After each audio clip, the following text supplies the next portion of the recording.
Midnight 3-Minute Radio. Good evening, this is Professor Yomashin.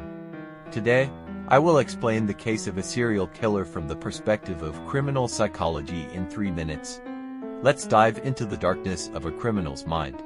Between 1986 and 1994, South Korea was gripped by fear due to the Hwasong serial murderers.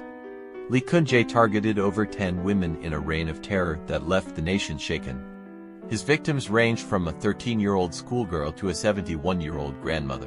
Lee's attacks were carefully orchestrated, often occurring late at night. He preyed on women walking alone or resting at home, using strangulation or Saint-P-B-N-G to end their lives, and he left their bodies posed in grotesque ways to send a chilling message. One harrowing case involved a young housewife who was strangled while asleep in her own bed. Her body was found with no signs of struggle, suggesting she had no chance to defend herself. In another, a teenage girl was abducted on her way home from school, her mutilated body discovered days later near a riverbank. Lee's psychological profile reveals a man shaped by a toxic upbringing filled with violence and neglect.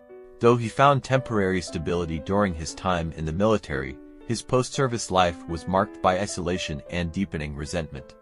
This emotional turmoil drove him to acts of unspeakable violence, his crimes escalating as his need for control and domination grew.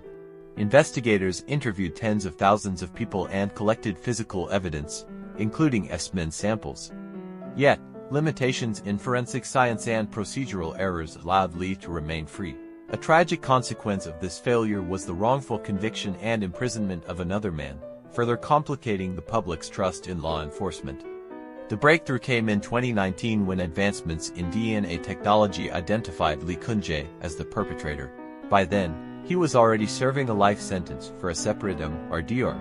In court, Lee coldly confessed to his crimes, remarking, "I couldn't stop myself." The case also inspired the critically acclaimed film Memories of Murder 2003, directed by Bong Joon-ho. The movie masterfully portrayed the fear and frustration of investigators as they grappled with the elusive killer. International coverage, including outlets like the New York Times and BBC, praised the resolution of this case, highlighting the role of modern science and the importance of revisiting cold cases. Lee Chun crimes are a haunting reminder of the fragility of safety and the devastating impact of unchecked violence. His actions left deep scars on Korean society.